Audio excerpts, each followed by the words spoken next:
అందరికీ నమస్కారం। ఈరోజు ఈ కార్యక్రమానికి విచ్చేసినటువంటి నవరత్నాలకు నాంది,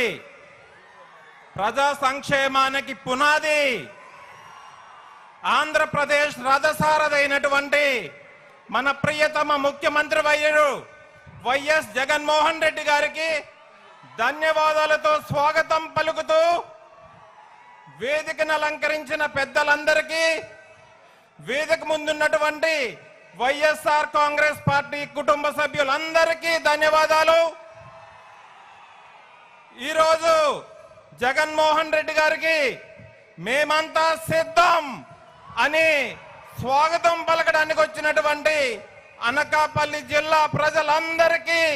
మరొక్కసారి ధన్యవాదాలు పలుకుంటూ, ఏ విధంగానైతే 2019 ఎన్నికల్లో జగన్మోహన్ రెడ్డి గారు ఇచ్చిన మాట ప్రకారం ప్రతి పథకాన్ని పార్టీలకు అతీతంగా, కులాలకు అతీతంగా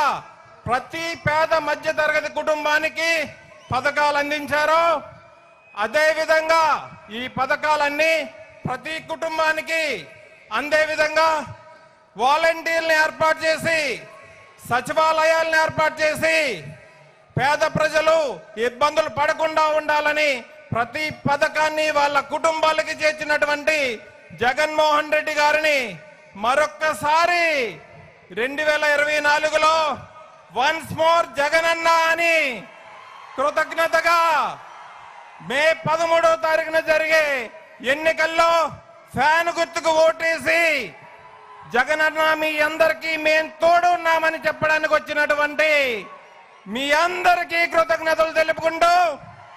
ఈరోజు మీ ముందు మాట్లాడే అవకాశం కల్పించిన జగనన్నకి, అదేవిధంగా ఈ సమావేశానికి ఇంత చక్కటి ఆదరణ కల్పించినటువంటి మీ అందరికీ ఒకటే కోరుకుంటున్నా, మే 13వ తారీఖున ఏ విధంగానైతే జగన్మోహన్ రెడ్డి గారిని నేరుగా ఎన్నికల్లో ఎదుర్కొనే దమ్ము లేక ప్రతిపక్ష పార్టీలు రాళ్లతో రప్పలతో దాడులు చేస్తున్నారో, మీ అందరూ ఓటుని ఆయుధంగా మార్చుకొని 13వ తారీఖున ఫ్యాన్ గుర్తుకి ఓటేసి ప్రతిపక్ష పార్టీలు బంబేలెత్తేలాగా జూన్ 4వ తారీఖున పోలింగ్ బూత్లు ఓపెన్ చేయగానే ఫ్యాన్ గుర్తు ప్రభంజనం ప్రతి నియోజకవర్గంలో భారీ మెజార్టీతో గెలిపిస్తారని కోరుకుంటూ, మీ అందరికీ మరొక్కసారి ధన్యవాదాలు తెలుపుకుంటూ, అనకాపల్లి అసెంబ్లీ అభ్యర్థిగా పోటీ చేస్తున్న నాకు, అదే విధంగా ఎంపీ అభ్యర్థిగా పోటీ చేస్తున్న ముత్యాల నాయుడు గారికి 2 ఓట్లు ఫ్యాన్ గుర్తుకు వేసి గెలిపిస్తారని కోరుకుంటూ సెలవు తీసుకున్నాను। Thank you.